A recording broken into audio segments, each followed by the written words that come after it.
আমাকে আটকেছে। আপনি কান্না করতেছেন কেন? আমার বোনকে মেরে অবস্থা খারাপ করে ফেলছে, ওর কোনো দোষ নেই। শুনেন, ও 4 মাসের অন্তঃসত্ত্বা, ওর গায়ে আঘাত করছে ছেলে পুলিশরা।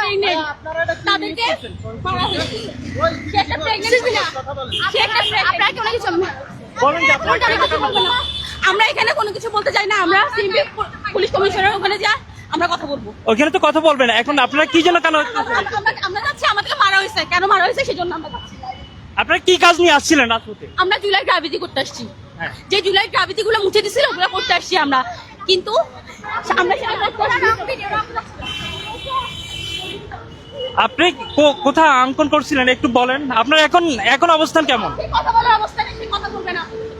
সে কারোর সাথে কথা বলার অবস্থায় সে মেন্টালি প্রবলেম, সে বলবে না, সে বলবে না। আপনাদের কমন সেন্স আপনি দেখতেছেন না মেয়েটা কেমন, কেন কোশ্চেন করছেন?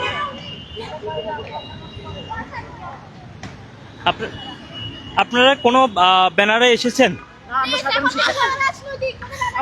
সাধারণ শিক্ষার্থী, আমরা সাধারণ শিক্ষার্থী, আমাদের আইডি কার্ড আছে, আমরা সাধারণ শিক্ষার্থী। আমরা সবাই সাধারণ আমাদেরকে আক্রমণ করে, শারীরিকভাবে নির্যাতন করেছে। আমরা সাধারণ শিক্ষার্থীরা এসে জুলাইকে ধরে রাখার জন্য গ্রাফিটি করতে আসছি। আমাদেরকে অবৈধভাবে ধরে আমাদের গায়ে শারীরিক নির্যাতন করেছে, মানসিক নির্যাতন করেছে, আমাদের মোবাইল টোবাইল রেখে দিছে। আমরা এটার তীব্র নিন্দা ও প্রতিবাদ জানাই।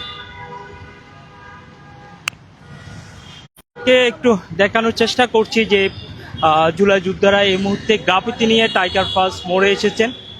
তারা এই মুহূর্তে সিএমপি সদরে যাচ্ছেন প্রতিবাদ জানানোর জন্য।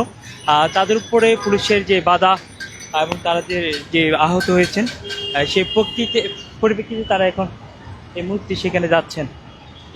আপনাদেরকে সেই দৃশ্য দেখানোর চেষ্টা করছি।